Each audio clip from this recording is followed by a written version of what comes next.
Well, good morning and welcome to the Caspian Policy Center's webinar talking about the security of the naval assets and areas in the countries surrounding the Caspian Sea.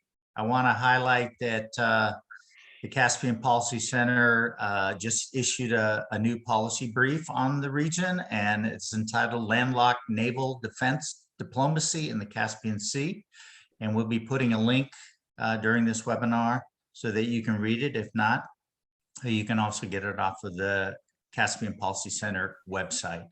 So today we have an amazing group of panelists with a broad range of experience in these areas, and I look forward to hearing from them. I'm going to really cut it short and just give their names and as a short introduction. So we have today Rear Admiral Ken Carradine, the former Deputy Commander of Navy Warfare Development Command; Lou Coffey, the Director of Foreign Policy Studies with the Heritage Foundation; Major General Michael Repass, a Senior Fellow with the Caspian Policy Center; and Brianne Todd, Assistant Professor of Near East South Asia Center for Strategic Studies. So I remind everybody to please, if you're not speaking, to mute your mics. And with that, we will kick off with Rear Admiral Carradine. Good morning, everyone. Ron, will my slides be shown? I tried sharing my screen, but that seems to be disabled from my end. Huh, look at that, magic. Thank you. Next slide, please. So I'm just going to cover these basic points. Not going to beleaguer on the land war preoccupation. Going to give you a real quick crash course in naval strategy, and then talk about some of the key events, and then I'll offer some opinions. Next slide, please. So we've all watched with some amazement and some anxiety of the Russian invasion of Ukraine. One of my capstone colleagues, who is Army, made the comment, "I can't believe that we were ever afraid of these guys." The Russian Army, rife with corruption, bad equipment maintenance, poor command structure, has really shown itself to be fairly inept. But the key point of this slide is that the world is focused on the land war. You can't go 5 minutes without seeing somebody on one of the major networks talking about the land incursion. And so, being a naval officer, I kind of take exception to that, because there's a whole lot going on from the two seas, the Black Sea and the Caspian Sea. Next slide, please. So this is Alfred Thayer Mahan. He is considered the father of naval strategy. He developed his strategy back in the early 1900s, and it's still in vogue today. Two main components: power projection and sea control. Power projection can best be illustrated by the appearance of a Navy aircraft carrier off your shores, and the knowledge that we can reach out and touch you fairly dramatically from that platform. Sea control means that we own the particular area of the operation. We will allow or not allow traffic as necessary. We can combat other forces that try to come in and take over successfully. The Russian Navy has executed these two components of the conventional naval strategy very, very well. Next slide, please. So some of the key events. I think everybody in the first days of the war got a chuckle when the Russians tried to get some folks on one of the islands to surrender, and the Russians, the Ukrainians basically said, "Russian warship, go someplace else." I won't go into the exact details of that. The Russians conducted an unopposed amphibious landing just south of Mariupol. That town just recently fell. The whole point of the Russian amphibious landing was to support that attack. Back in 2014, the Russians, as we know, annexed the Crimean Peninsula, and during that time, they took partial control of the naval base at Sebastopol. For a while, they were paying rent to the Ukrainians to be able to use that facility. That's all gone away now. The Bosphorus Straits has been closed to warships, so whatever is in the Black Sea that's part of the Russian flotilla, they're not going to get any kind of extra supplies except through perhaps from the Caspian Sea through the canal. A number of things to mention here. Missile strikes from the Black Sea and from the Caspian Sea into the Ukraine. The Russians are actually flying cruise missiles over their territorial borders from the Caspian Sea to attack targets in the Ukraine. And obviously they're launching missiles from their cruisers in the Black Sea. Ironically, the Moskva is the ship that issued that initial warning back at the beginning of the war, was sunk by cruise missiles from the Ukrainians. And then again, the bombardment of the Ukrainian country still continues on a daily basis from the Russians. Next slide, please. So there's some options here. We want to talk about these both from the Russian perspective as well as from the Ukrainian perspective. Blockade. The Russian Navy has effectively conducted a good blockade. So now the only supplies coming into the Ukraine are through from the air and through rail and ground from the NATO nations to their west. The Ukrainians have tried to do some work with what's left of their fleet, but by and large, they're being held at bay by the Russian Navy. Bombardment. This is going both ways. The Ukrainians are, as we mentioned before, using their cruise missile assets to take out Russian Navy ships at sea, notably the Moskva, which is the flagship of the Black Sea Fleet. That was a huge win for them. But I would have to say that on a relative scale, most of the bombardment that's being delivered by the Russians is being pretty effective. But in true Russian form, they are hitting military as well as civilian targets.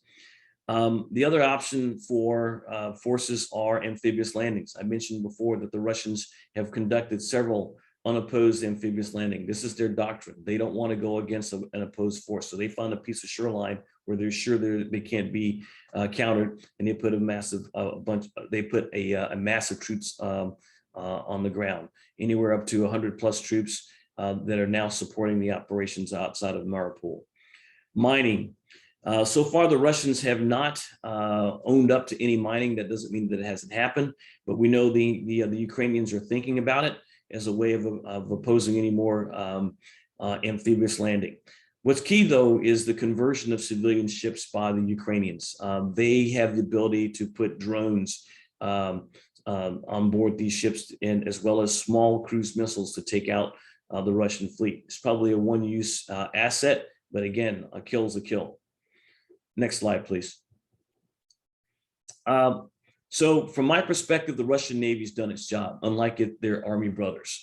They have been able to conduct operations from the sea into the Ukrainian countryside. They've been able to put troops ashore.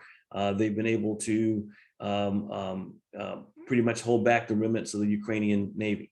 I'm sorry, the Ukrainian Navy. Russia, and I'm sorry I'm rushing through this because I'm trying to meet Ron's 5-minute time limit here. Russia's still acting like the Soviet Union. They're lying about what they're doing. They're trying to put the best face on their losses, and yet they're also trying to expand their territorial influence into the area. This is of particular interest to the countries that are neighboring the Black Sea and Caspian Seas. This should act as a heads up for those countries. The Russians look at the Black Sea and the Caspian Sea as their links, and they will continue to extend their influence to make sure that that's well understood by everyone. NATO was gambled by the Russians as that they would fold. I think we have seen is that it has grown stronger with the addition of Finland and Sweden into the fold. But also, it's also pretty clear that NATO is not going to go to war with Russia over the Ukraine. And finally, is a nuclear response possible? Yeah, I think it is. Do I think it's going to happen?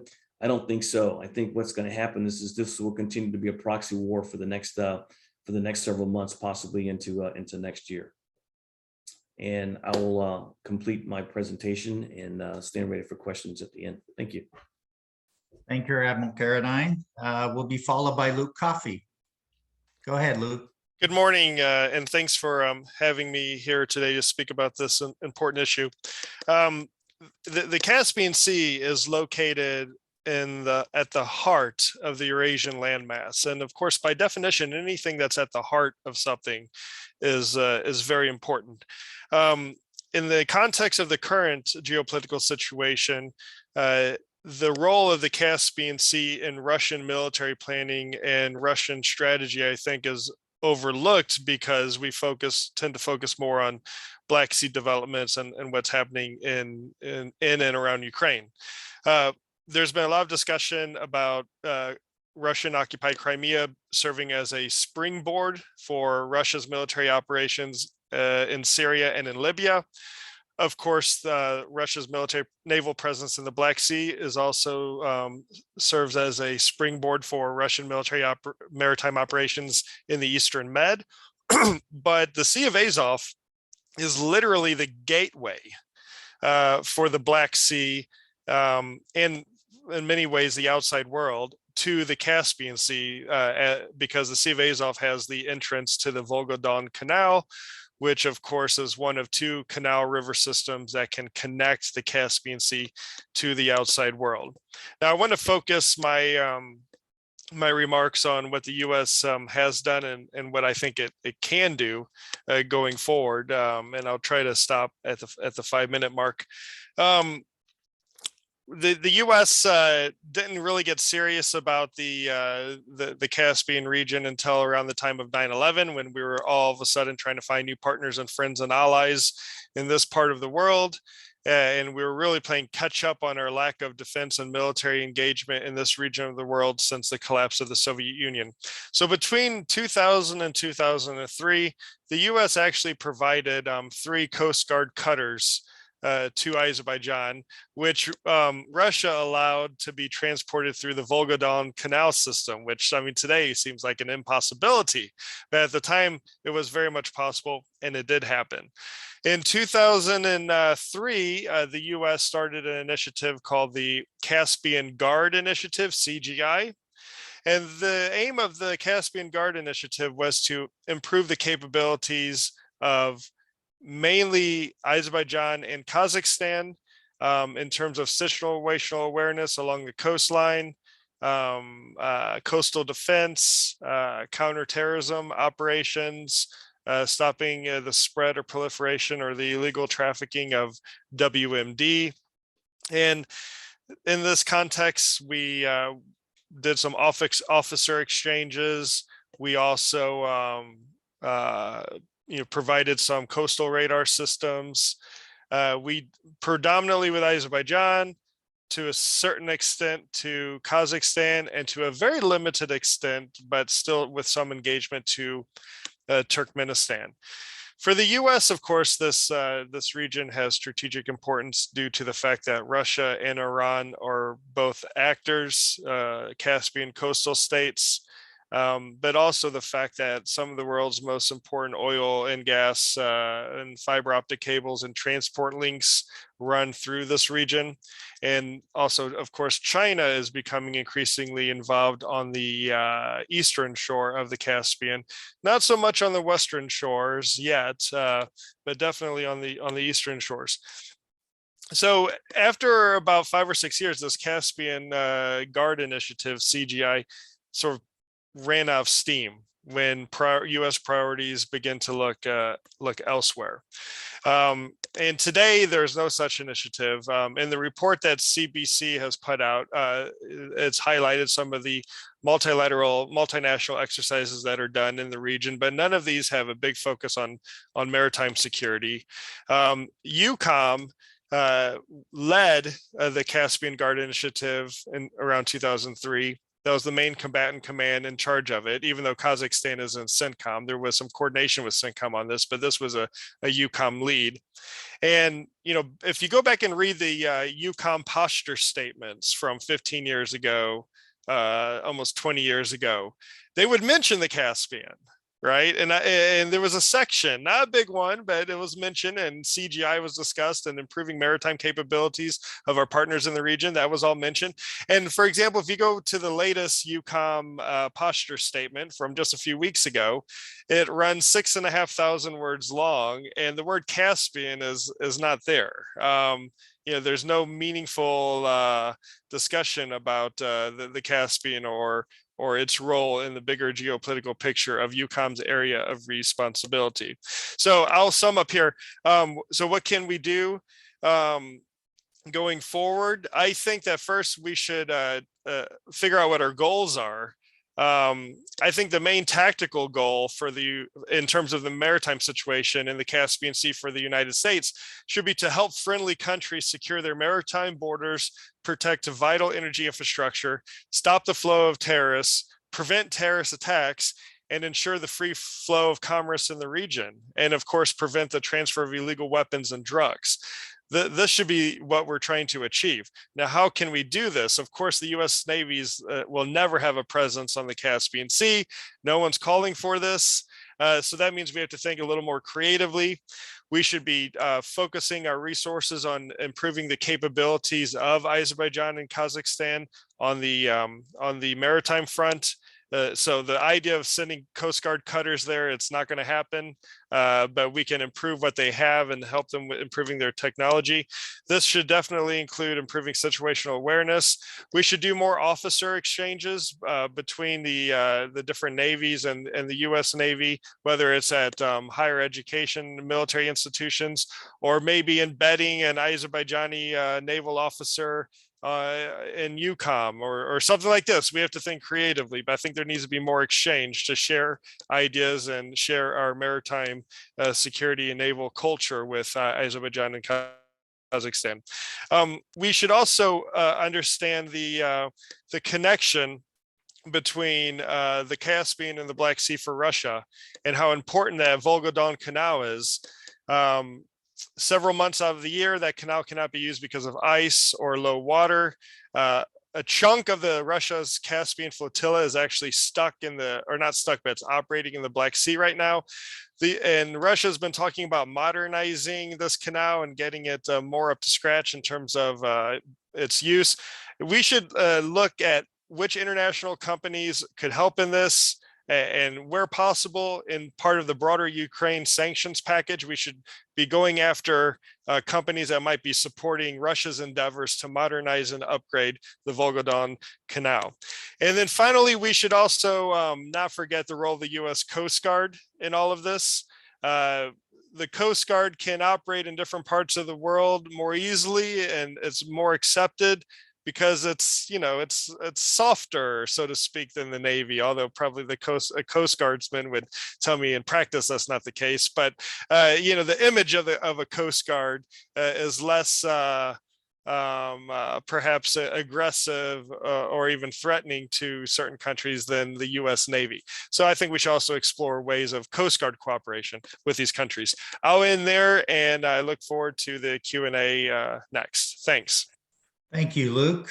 And after those great remarks, we'll have General Repass. You're up next.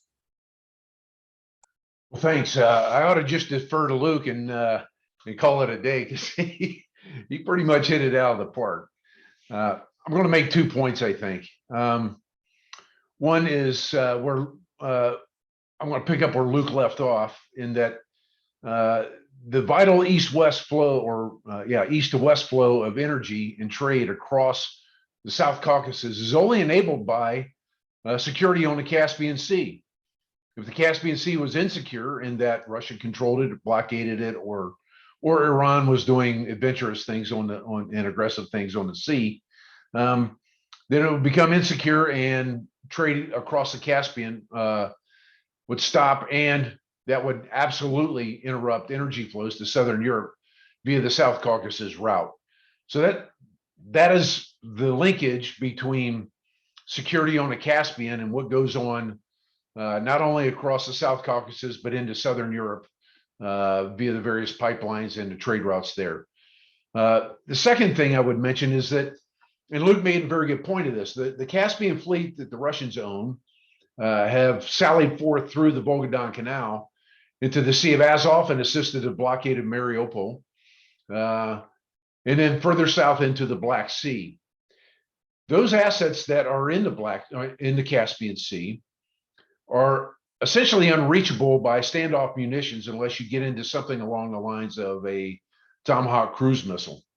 It would be very difficult to engage there.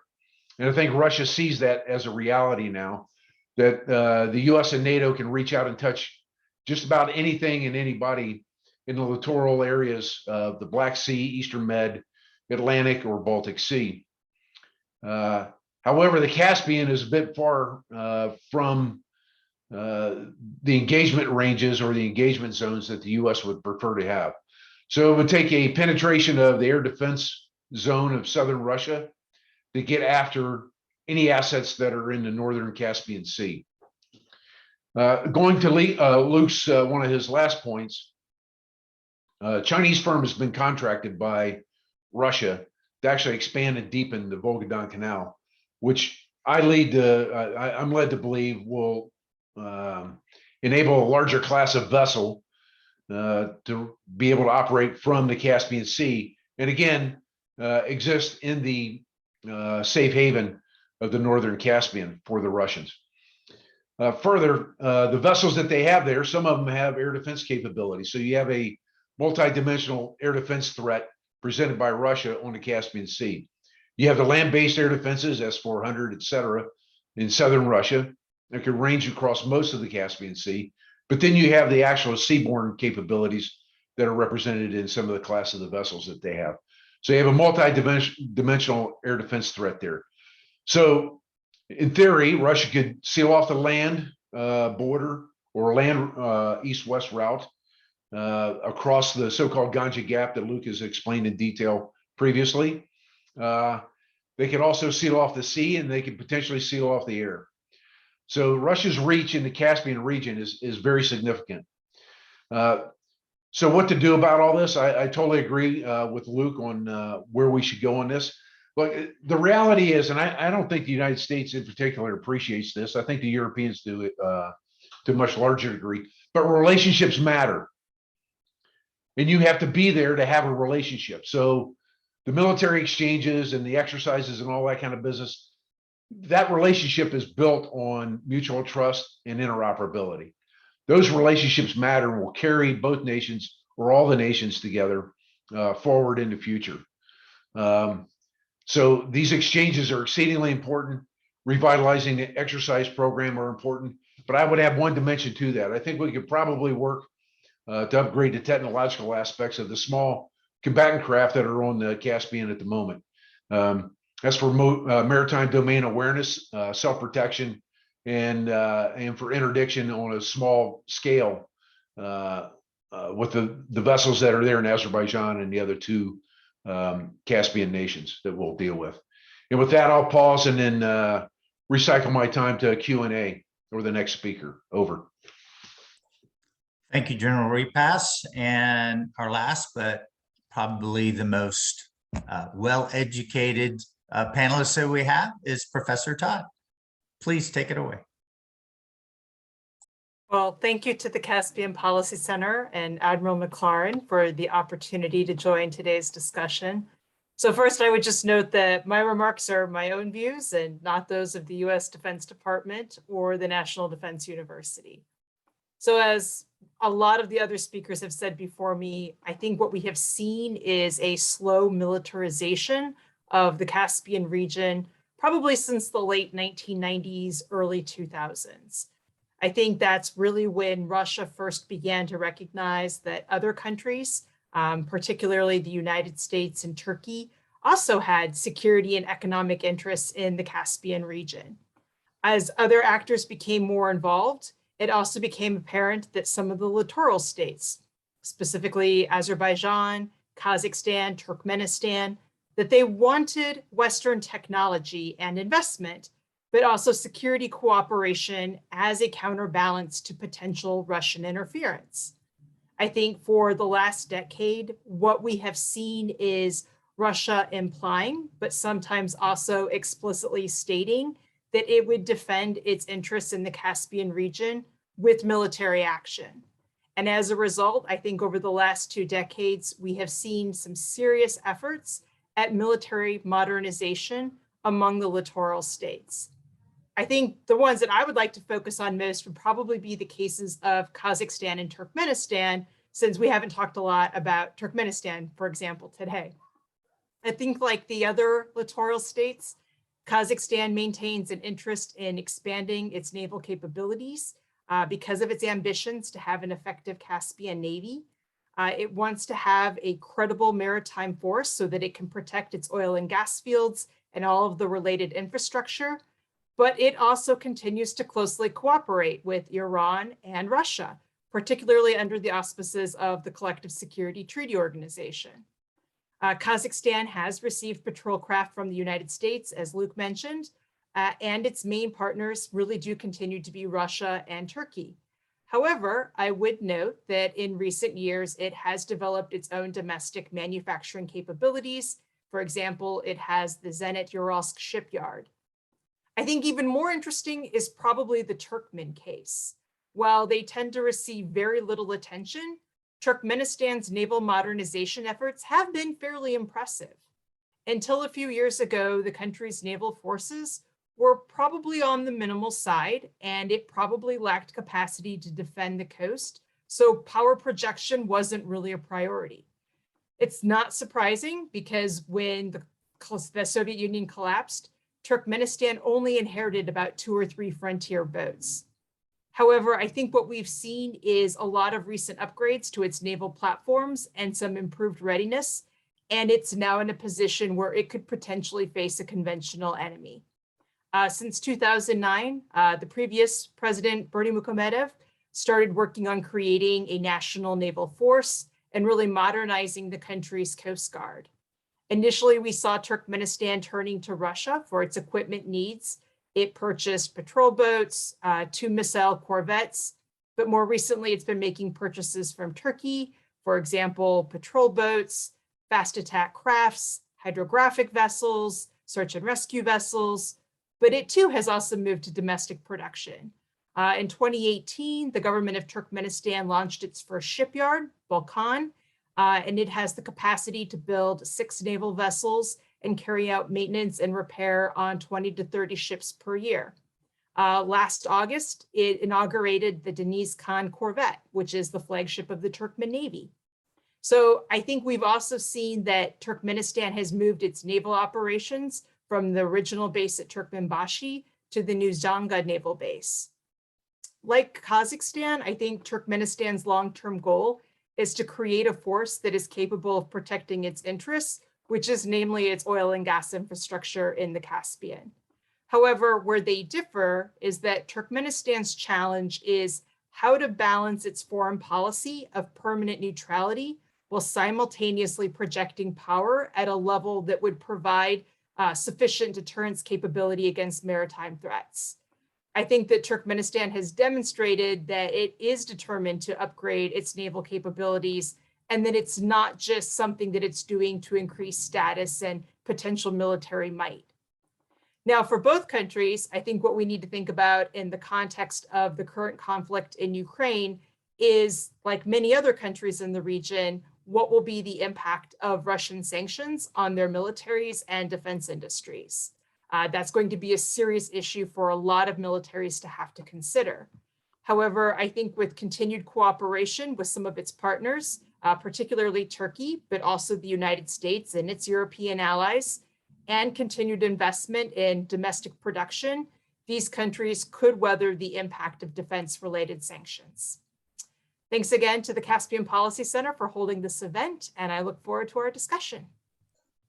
Thank you, Brianne, and thank you to all the panelists for your very insightful remarks about this region, what's going on. Nicole, if you can hear me, can you put up that map that I had sent you? We may Yes, pause. I can do that. Okay. So, I'm going to start it out, and I have a broad question. Any of the panelists are welcome to take it on. But as you see this map and you see the Caspian and the Black Sea, and we talked about the system of canals and rivers for moving between the two by Russia. And we also talk obviously about what Russia is doing to Ukraine.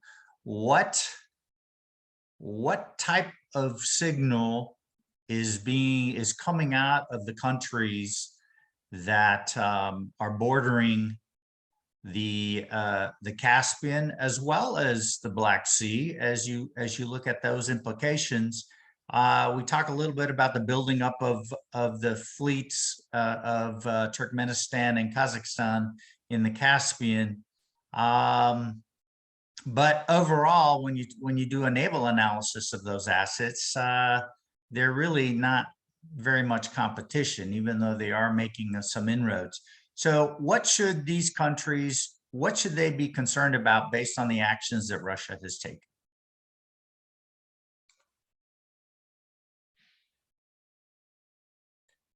Well, I'll just I'll kick off. I think that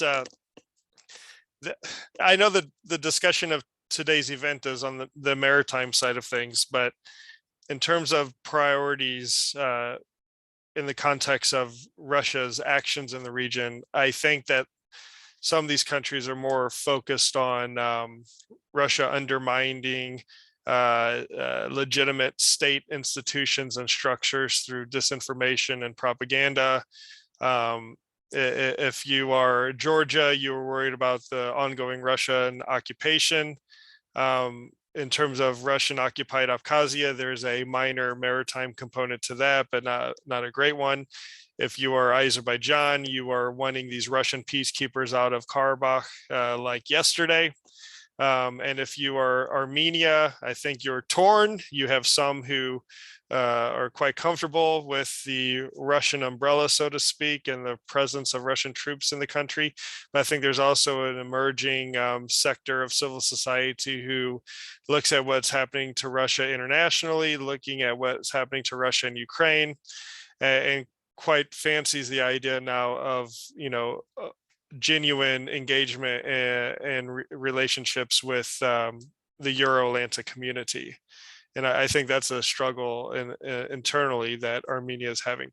But of course, there's always in the Black Sea, the maritime component. No one wants the Black Sea to become a Russian lake, and I think it's Turkey is going to play a big role here as well, and NATO is undergoing a strategic concept exercise where they're publishing the strategic concept at the Madrid summit later this summer. For those who aren't familiar, strategic concepts are meant to be the policy documents that guide NATO's policymakers and decision makers into the future on future threats and challenges. The last one was 2010. So imagine what's changed in the world since that last one.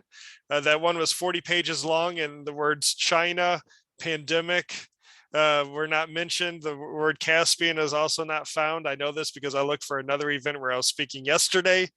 So maybe NATO could get more involved on the maritime side of things in the Black Sea, but also perhaps some sort of indirect role in the Caspian. And the strategic concept would be a great way to do that.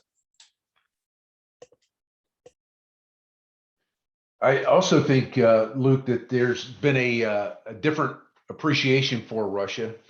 I would say negatively or downwardly, in that this veil of invincibility that they've enjoyed over the many decades since the end of World War II, and their seemingly indefeatable or undefeatable, military power. That's all been raised as a question mark now. So those in the region, not only the South Caucasus, but also the eastern side of the Caspian and beyond into Central Asia, they have to be questioning whether Russia is first off, a viable security partner against, let's say, China, or if it is a reasonable security partner in that its way of war is somewhat reprehensible to most nations on the planet. You have vast destruction followed by slow plotting ground assaults, followed by filtration, as they say, followed by occupation, which is exceedingly harsh. So the wisdom of inviting Russia in is being relooked to some degree, because both the advisability of it and the viability of it are now in question, I would think, in the Central Asian states in particular. And I would open it up to the audience to take me to task for any of those points. Over. I would only add that the countries that are aligned around the Black Sea and the Caspian Sea, they have to be looking at what they can do with regard to building interoperability and cooperation among themselves. They've got to be looking at Russia as a threat. You know, last week it was Ukraine, next week it could be us. And whatever that may take with regard to whole of government approaches, I think if they're not looking at that now, they probably will be in the very near future. Well, thank you. I do have a question from the audience, and it may be a kind of a moot question, but we'll ask it anyway. I think Professor Todd already discussed inherent manufacturing within these countries to a certain degree. And we talk about Russia's reputation, but the question is, could you discuss the war in Ukraine, how that has influenced the desire of Caspian states to acquire Russian weaponry and vessels relative to other countries? So with that, I'll open it up to anyone who wants to tackle it. Well, if I was a Ukrainian, if I was an Azerbaijani procurement officer or a Kazakh procurement officer, I would want more TB2s and I would want Neptune. So I would be, and I would throw Georgia in that mix, even though, you know, Georgia's not a Caspian country. I mean, geopolitically, it's intimately linked to the Caspian Sea, but nothing sells a piece of combat kit better than a combat proven tag, right? And in 2015, when Russia launched those cruise missiles from the Caspian Sea into Syria, it was doing so not necessarily because that was the only assets it had available for use in Syria. It could have done this from its bases in the east, or its platforms in the Eastern Med. It launched from the Caspian because it wanted to show the world that the corvettes that they were trying to export, and they have exported, could work in a real life situation. They wanted to show that the Caliber cruise missile was effective and could hit its targets, and some did and some didn't, according to open source reports. But also they wanted to send a message to the other Caspian states that they were the dominant naval power in the region. And if you remember, at the time the Russian MOD released this computer generated video where they showed like how the attack was done, and the ships were positioned on this computer generated map just near Baku, like right off the coast of the peninsula there. And I think that was also sending a message to Baku. So I don't think anyone right now, I don't think Azerbaijan or Kazakhstan or even Turkmenistan are looking to buy much Russian weaponry right now, because they're seeing other platforms from other friendly countries doing a better job in Ukraine. I think also it goes to what I said about the sanctions. One of the key things that Luke was saying was more US cooperation with these countries. I mean, if they choose to purchase from Russia, that cuts off any avenues for US cooperation, because inevitably significant purchases would result in sanctions at this time. So I don't want to say that they have to choose, but when it comes to things like Russian military equipment, yes, I think in this case, they do in fact have to choose. One of the points that is affected by this is this war is repair parts. So if you're already an owner of Russian equipment, the question is where you're going to get repair parts. If you Google the nations that own Russian generation or Soviet era equipment, you'll find out that China has about 80% of their military comes from Russian origins, et cetera. That will decrease over time, of course, but anything that needs a Russian repair part is not going to be available anytime soon because they're rebuilding their own military. They just don't have the repair parts to go around. So your readiness, if you're in Armenia or some of the Kazakhstan or some of the other states that rely heavily on Russian equipment, your material readiness is going down. The clock is ticking on what your equipment is capable of doing over time here. Okay, so let's talk about one of the countries that we have not, well, the only country we have not mentioned on the Caspian, and that's Iran. And this is two panelists asked questions about Iran. And so one was talking about Iranian Caspian capabilities and Iranian ambitions in the Caspian. I'll kick off on that too, if that's all right. Iran, I think, sees itself as one of the established Eurasian powers, and therefore it thinks it's entitled to this special status in the Caspian region.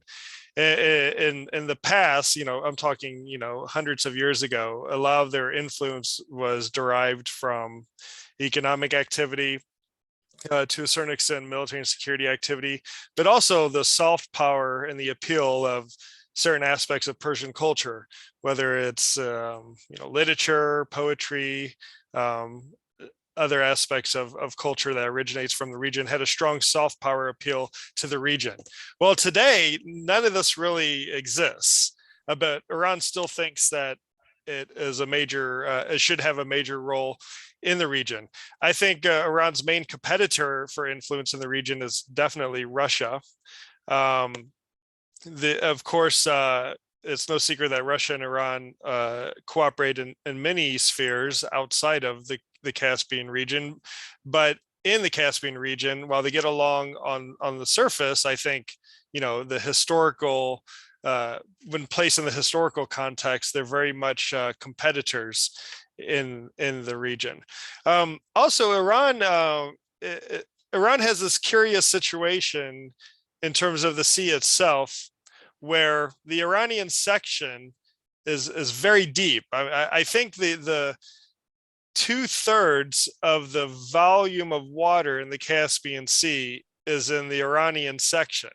So this makes oil and gas exploration and extraction extremely challenging, if not impossible, with current technology that we have. Of course, Iran is a big oil and gas player on the world stage, notwithstanding the economic sanctions on their oil and gas sectors. But 71% or so, around 75% of their crude oil reserves are located onshore, and most of the remaining proven oil reserves are in the Persian Gulf. And it's a similar situation with gas. So, because most of the energy production and proven resources are located far away from the Caspian, and because I think Iran's geopolitical priorities will remain focused on the Arab world, you will not see much emphasis in practical terms on the military and security front in the Caspian. Now, of course, you do have this historical animosity between Azerbaijan and Iran, and we can talk about that in detail. This resurfaces from time to time. You've had in the past Iranian ships harass Azerbaijani oil platforms in the Caspian. But for the most part, Iran's main focus will remain in the Middle East, in my opinion, for the foreseeable future. One of the things we learned recently during our visit to Azerbaijan, we went and visited the SOCAR energy company, and we learned that Iran had allowed for increased shipment of energy from the eastern side of the Caspian through Iran into Turkish pipelines destined for Europe. And that was a way to avoid the Russian shutoff that was sure to happen, and shortly thereafter it did happen. So Iran has played a positive role in ensuring energy flow to the West, which has surprised a lot of people. There's not much discussion about it, but they have done a positive thing in that regard. Okay, well, thank you for that. So let's shift to a different country, China. As we talk about China, Luke talked about China working with Russia on upgrading their canal system. So how does that tie into what China's maritime goals are in the Caspian? And is that work that they're doing with Russia a part of their military cooperation with Russia, or and is it due to their lack of ability to project power in the region on their own? I'll take a quick stab at that one. So I would start by saying, I guess the question is, why would China want or need to project military power in the Caspian region? I think for them, it would come down to perhaps the energy, and they already have pipelines that run from Kazakhstan and Turkmenistan, bringing the energy to China. So at this point, they're already getting the energy without having a military presence. I think where perhaps you could potentially see a military presence in the future would be if they feel that those pipelines are under threat and the countries themselves are unable to defend the infrastructure. Would China need to step in and assist them in some way? That might be a potential avenue for China to expand its military cooperation around the Caspian. But so far, there hasn't really seemed to be any indication that that's really of interest to them. I'd have to say that China's interests right now are focused on Taiwan and the sea and that part of the world in the Straits. I think just like any other country, they've got to make choices, strategic choices about where they're going to focus their resources. I think the bringing back into the fold of Taiwan is is an ever-present thought on the minds of the Chinese leadership. Much like what Dr. Todd has said, that part of their flank is safe. They don't see a threat there. Things are looking pretty good. They're going to focus their resources where they think the threat lies, and that's with us, the U.S., and paying more attention to what's going on in the South China Sea and the Straits of Taiwan. Yeah, I don't see that China would have to do anything militarily when they're getting everything they want through BRI and predatory lending processes. It's really a struggle for primacy of influence. China against Russia there, and China's able to throw dollars at it or yuan or whatever to get their way. So there's no need to introduce the military there as it stands right now, other than the conditions the previous two speakers mentioned, especially Dr. Todd. Okay, well, thank you. And I'm gonna kind of do a hybrid question from two different panelists, and we were talking about the sanctions on Russia and how that is impacting them. We talk a little bit about energy and the flow of energy across the Caspian going east to west. So how, and this is a two-part, how does Russia's presence in the Caspian affect the energy security of Europe? And does it represent a threat to increased cargo traffic that is going south of Russia across that middle route and if so, what do you think should be done if Russia starts to meddle in that? Meddle is a soft term.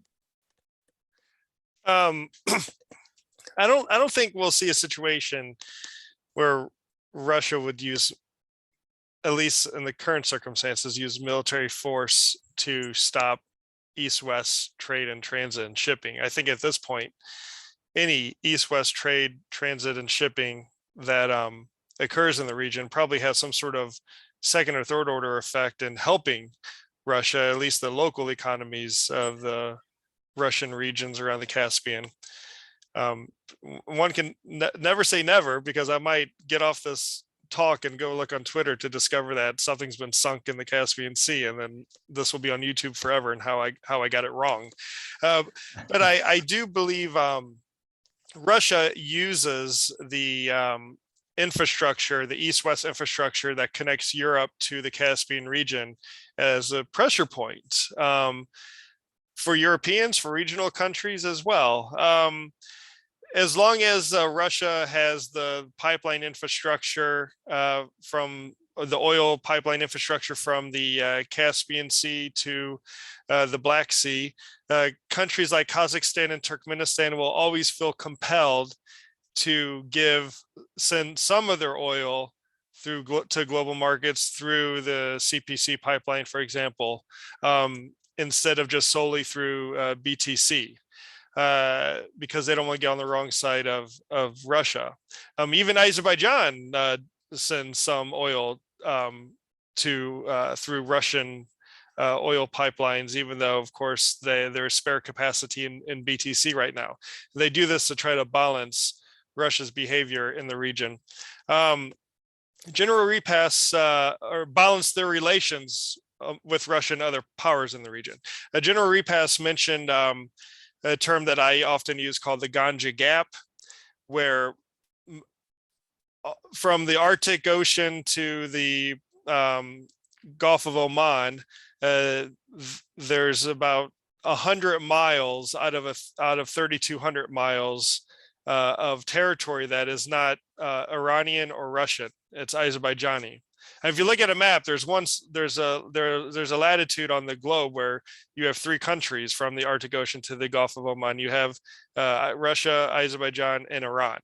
So if your intent is to bypass both Russia and Iran to move oil and gas and transit trade, ground trade, like through trains or motorways, or have your fiber optic cables bypass Russia and Iran, you have this 100-mile or so gap.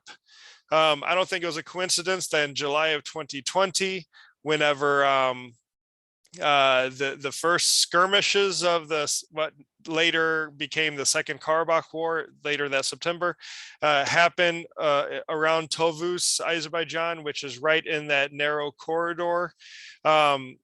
Even going over to Georgia, there is the Baku-Supsa pipeline, oil pipeline. About a mile of that was several years ago absorbed as part of the Russian occupation of the Shkin Valley region, also known as South Ossetia. The oil kept flowing, but Russia sent a signal that it could literally cut it off if it wanted to. So I don't see Russia right now disrupting global markets any more than what they already are, because I think they're in a state of national economic survival. But if they wanted to, they certainly could. I don't think right now they have the intent. And if anything, because of international sanctions, because people don't want to touch the Russian economy with a barge pole, I think international investors and oil and gas companies might want to look at ways to expand capacity in the existing network of pipelines that run through the Ganja Gap, connecting the Caspian Sea to global markets. I would like to expand in a different direction there, in that the sanctions have a destabilizing effect on some countries. Again, going back to our visit to Azerbaijan with the CPC, we were talking to various ministers in the government of Azerbaijan, and one of them pointed out that the ban on exports to Russia was going to have an extraordinary effect on Azerbaijan, particularly agriculture exports. As we know, Azerbaijan is a energy-based economy, and agricultural exports only account for about 10% of the GDP. However, 40% of the population are involved in the agriculture sector. So now you have a social economic disruption that owes to sanctions. And I suggest if you went into Kazakhstan or any of the other Central Asian states or border frontline nations, you're going to have a similar situation there with sanctions. My point is, the sanctions have a very large and disruptive effect on the economic order, first of all, followed by the social order. And we'll see this getting into late summer, early fall, when it's harvest time and there's no place for the goods to go. So that's something to pay attention to going forward, is the second and third order effects of the sanctions on the economies of the peripheral nations.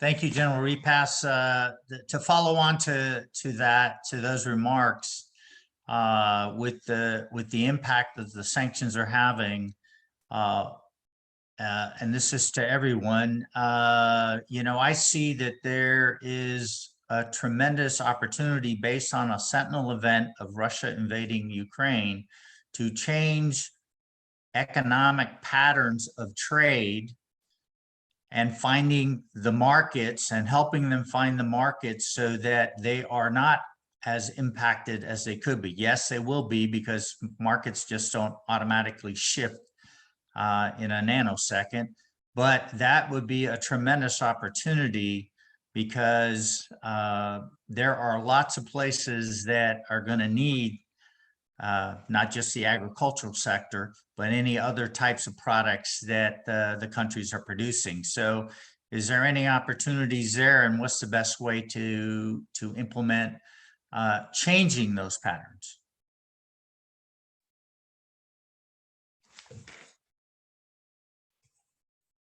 Too hard a question? Nobody wants to jump on that. I actually addressed that in a future, a pending Caspian Policy Center document that's coming out of a policy paper. But my suggestion is that the United States and Europe team up to find alternative markets for the agriculture in particular, followed by the light industrial capabilities coming out of the Central Asian states and in the South Caucasus.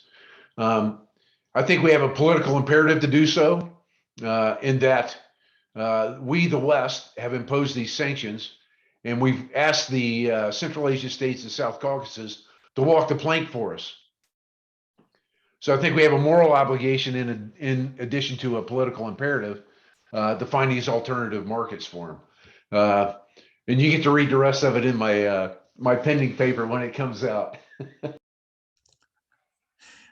Thank you, General Repass. And just one final comment and wrapping it up, and going back to the Caspian and going back to the Navy and the navies that are operating in the Caspian.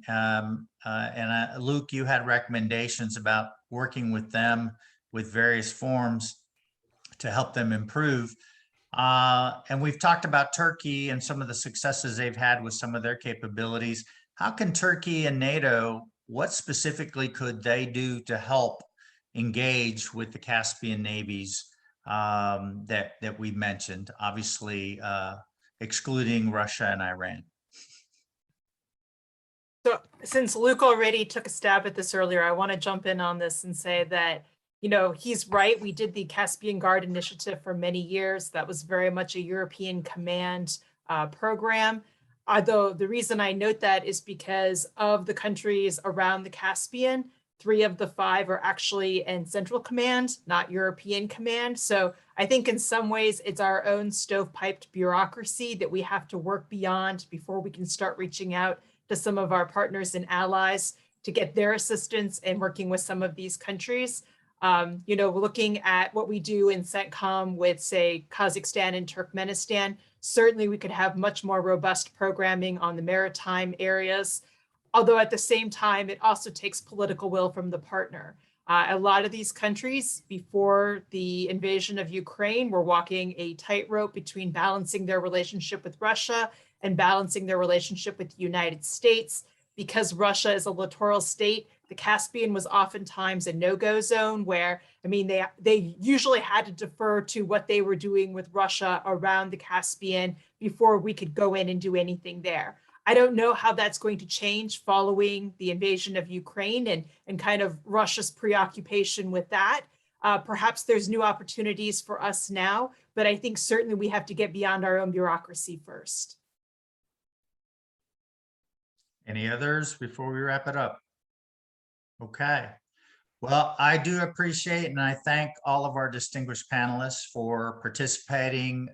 The remarks that each of you gave were very insightful and part of the continuing dialogue that we need to have in engagement in the region. I hope that the participants that listened in can be part of the solution in this dialogue, and we can continue to influence and making the security of the Caspian secure and prosperous for all nations in the region. So I thank you very much for attending. And thank you. Thank you. Enjoyed it.